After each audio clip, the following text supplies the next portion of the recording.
evening. This is 28th June 2019. I hope you all had a fantastic evening. My name is Samuel Ojang. And I am Charlene Ombugu, and welcome to the broadcast.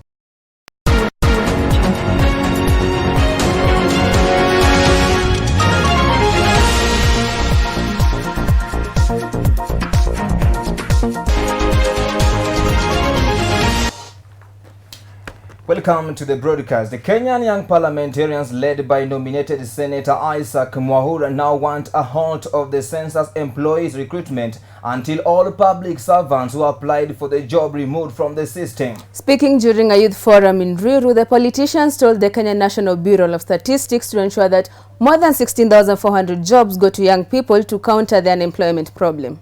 Our reporter Wendy Ateno has got more details.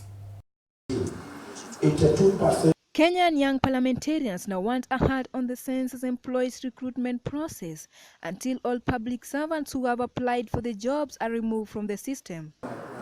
The legislators led by nominated Senator Isaac Mwaura, Molo MP Kimani Kuria, nominated MP Gideon Keter and a host of MCS from Kiambu County say the government must recruit the unemployed youth to conduct the national census. You cannot allow senior teachers, civil servants, to compete with a graduate who has never gotten even an internship. Na ni kazi tu ya kwenda kuhesabu watu.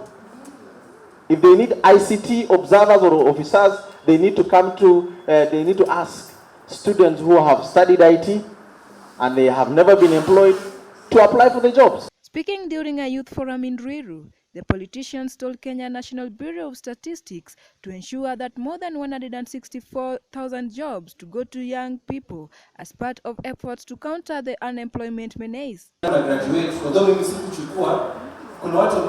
Mwaura reiterated that the census jobs do not require past experience or internship, and thus the opportunities were best for the unemployed youth to gain experience. So what does this mean? It means that our people are suffering because they can't get development.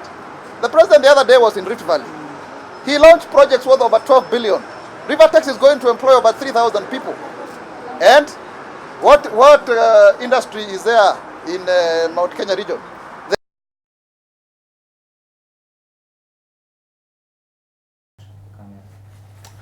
Welcome. The government, through the Ministry of Education, has reiterated for commitment to cut to size the number of public universities in the country, stressing on the need to ensure standards and boost higher education in our country. Navinya Keo tells us more. The government has reported its plans to cut to size the number of public universities in the country in order to ensure quality standards are maintained. A tons of the job are at stake if the move is implemented, but the government has assured that no one will be punished or victimized if the process starts. According to Education CS Professor George Magoha, the process will help bring out graduates ready for the demanding world. Create the critical ministry as far as the future of this country is concerned. In the next 3 weeks, to hold a similar conversation with all the county directors of education. He made the remarks when he opened a forum on terrorism for all universities organized by the National Counter-Terrorism Center at Sawale Lodge in Naivasha. Speaking during the meeting, NCTC Deputy Director Joseph Opondo said they were meeting all university registrars as they get the first-hand information on students. He says the move will ensure that the students are checked on entry and their behavior monitored through their school life. We have a policy coming up soon on how to handle the returnees, those who are coming back. It is in an advanced stage. Legislation is going, but right now already we are talking to them and we are having them back. But we are having a legislative framework coming. Navinya Keo reporting for PTV Naivasha. Good news come to the National Youth Service after their supplementary budget was being approved. The service will receive their allowances of 10 months arrears in 2 weeks' time. James Munjugu has got more details on this particular story. NOS Director General Matilda Sakwa announced that through the supplementary budget recently approved, the service personnel will receive their allowances to a tune of 1.1 billion Kenya shillings. Ms. Sakwa, regretting a budget cut that had paralyzed service delivery, also announced that the youth involved in the cohort program will also receive their payment amounting to 1.3 billion Kenya shillings.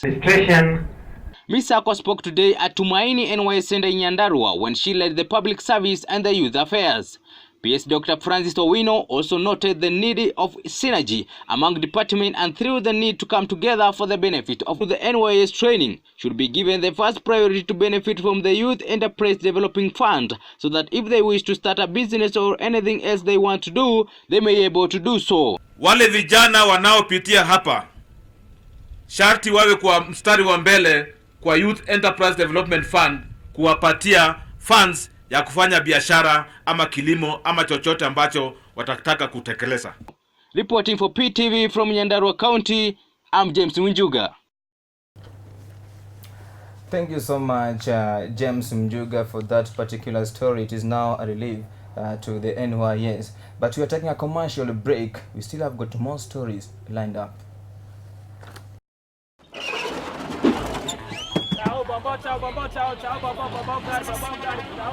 Unuzaje njugu? 20 bob madam.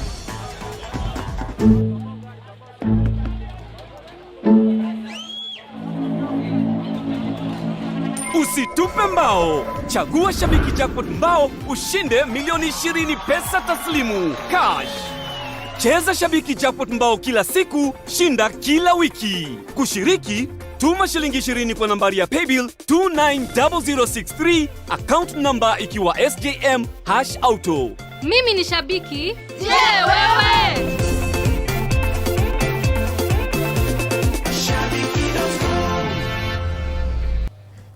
Welcome back.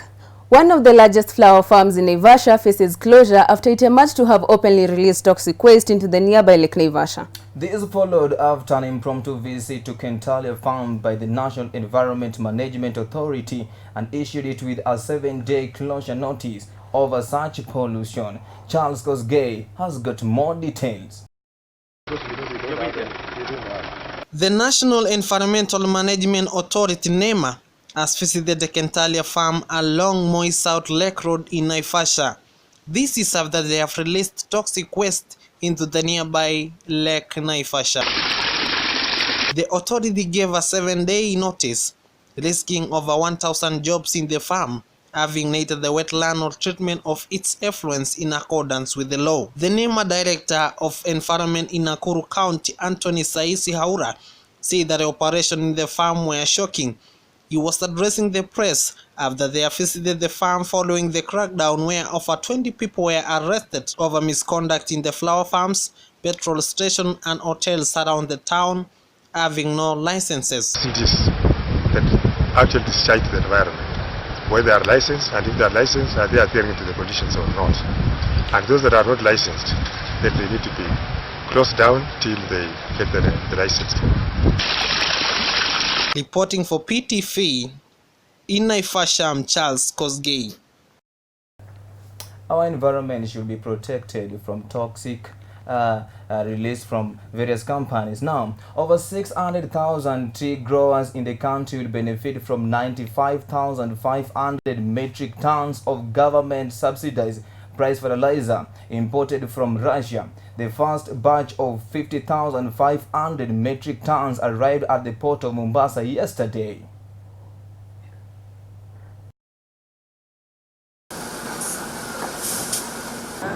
Over 600,000 tea growers in the country will benefit from 95,500 metric tons of government-subsidized price fertilizers imported from Russia.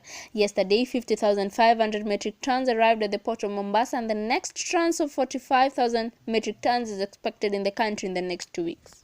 500 per day, weather permitting, that is per shift. As you can see, this is the first time we are receiving a vessel of this kind, of up to 50,500 metric tons of cargo. We are now preparing ourselves even for more cargo in future. The shipment aboard Panama flagged MV Lowland Mimosa that spent 70 days at the sea is the largest ever to be brought in and received at the port by the tea growers through the Kenya Tea Development Agency. The MPK compounded fertilizer is a special fertilizer for tea, and therefore Kenya's production is likely to improve. KPA head of conventional cargo operation Paul Bor said farmers should have received the fertilizer within the next 3 weeks in readiness for the rainy seasons. Weather permitting, we expect that within the next 2 weeks we should finalize with the discharge operation of this vessel, and within the next 3 weeks this fertilizer entire consignment should be with the farmers. That's for the first ship, so that they are able to apply it during the rainy season. The fertilizer is NPK, chemically compounded fertilizer. The vessel's local agent Seafort Shipping Kenya Limited said there have been challenges in bringing in the shipment, but excellent cooperation from stakeholders including KPA has made the milestone achievable.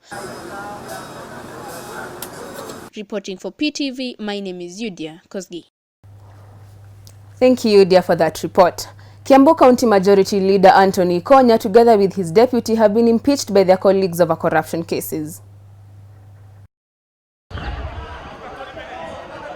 More than 60 members of Kiambu County Assembly ganged up to overthrow the Majority Leader Anthony Ikonya, together with his deputy, over corruption cases.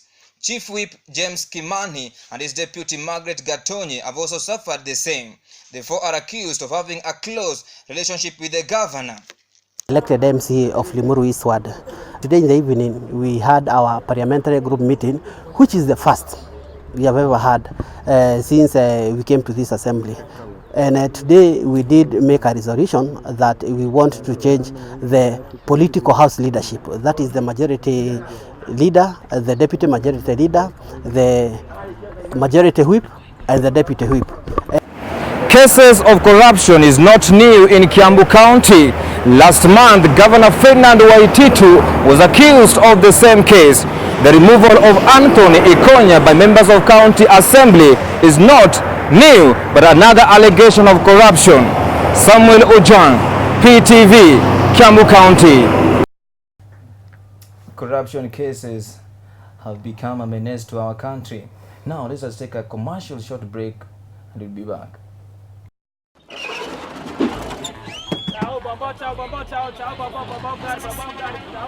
Unuzaje njugu? 20 bob, madam.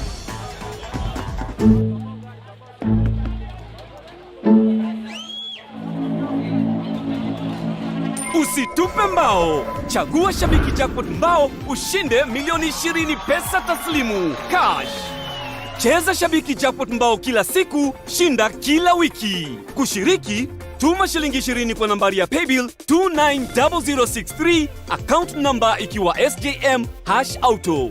Mimi ni shabiki. Je, wewe?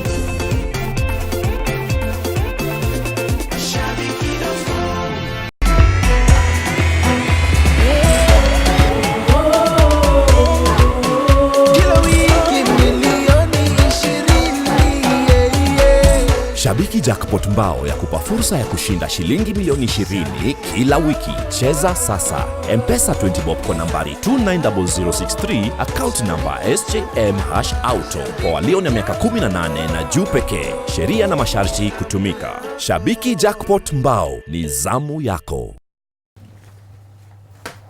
Welcome back to other stories. Following the cases of female genital mutilation in West Pokot County, leaders led by Lady Justice Ruth Sitati urged the community to abandon the outdated cultural practices. Sitati also urged the parents to report any rape cases and ensure the culprit are put behind bars. Zablon Masharia has more details. The judiciary in West Pokot County has pointed out gender-based violence cases are on the increase in the county, as they urge the community to be on the lookout and ensure that the children are safe when going to school or even at home. Lady Justin Ruth Sitai urged the Pokot community to abandon the outdated cultural practices that hinders development and take children to school for development to be realized in the area. The Kapenguria High Court judge requested the parents to be vigilant and work with the judiciary and ensure that the culprits of rape cases and female genital mutilation are taken to the court. Our part as a judiciary is to ensure that if the evidence is good enough as they bring the case to court, then we convict. There are times when... She also noted the judiciary deals with the gender-based violence cases almost every day, either in the magistrate court or even the High Court. And the judiciary deals with the gender-based violence cases each and every day, whether it's in the magistrate's court or in the High Court. On the other hand, Ms. Susan Krop Komesi, who is the chairlady of Women Networks Movement, said they will consult with the judiciary to help violated women and the children in the society to get their rights. Achievement ambayo tuko nayo saa hizi, community wamejua kwamba Komesi Women Network wasichana wanaweza kimbia pale na inaweza saidika. Hiyo ndio achievement ya kwanza. Na wenye wanakatasha watoto shule wamejua kwamba tukikimbia pale tutapata usaidizi kwa mambo ya counseling, tuna counsel parents, walimu na pia tunapeleka watoto shule. The cases of female genital mutilation has become rampant in areas of West Pokot County, but now the leaders are requesting the public to ensure that this heinous act has become to an end. Zabel Masharia for PTV, Nairobi. I've been corrected. It is not Sitati, it is Sitai. Thank you for that correction. Less than a month after legislators, mostly from Jubilee Keleweke team, mobilized members from Kilaji